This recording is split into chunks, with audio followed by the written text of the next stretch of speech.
Selamat siang Indonesia, Anda menyaksikan seputar Bali terkini pukul 11 WITA bersama saya Dwi Vera.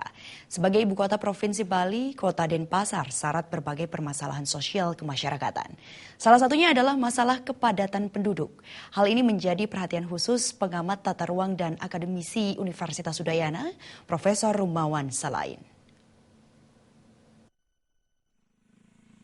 Tingkat urbanisasi yang terjadi di Bali khususnya Kota Denpasar dinilai sangat tinggi. Menurut pakar tata ruang Putu Rumawan Salain, tingginya urbanisasi ini disebabkan kurang konsistennya pemerintah dalam menegakkan peraturan. Padahal dari tahun ke tahun jumlah titik rumah kumuh selalu meningkat, yang tentunya berpengaruh terhadap wajah Kota Denpasar yang diproyeksikan sebagai kota berbudaya. Profesor Rumawan Salain menegaskan tindakan konkret harus diambil pemerintah untuk memperbaiki keadaan, contohnya menertibkan penduduk pendatang Duktang yang hendak bermukim di Kota Denpasar. Pemerintah memang tidak bisa melarang kedatangan orang dari luar Denpasar atau Bali. Meski demikian, Duktang di Bali harus memiliki tujuan dan pekerjaan yang jelas, serta dokumen identitas diri yang lengkap, sehingga ketertiban dapat terpelihara. Tingginya urbanisasi juga disebabkan kebebasan dan kenyamanan yang mereka rasakan, walaupun harus menempati bedeng-bedeng di pinggir jalan yang mengotori wajah Kota Denpasar.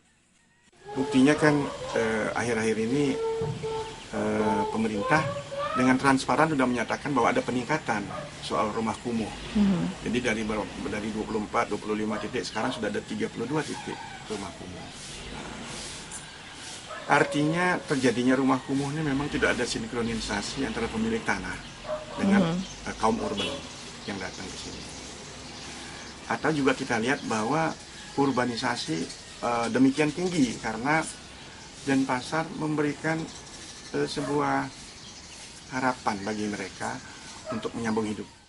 Selain pemerintah, kesadaran masyarakat juga dituntut untuk kebaikan bersama. Dengan demikian, kenyamanan dapat diwujudkan secara maksimal.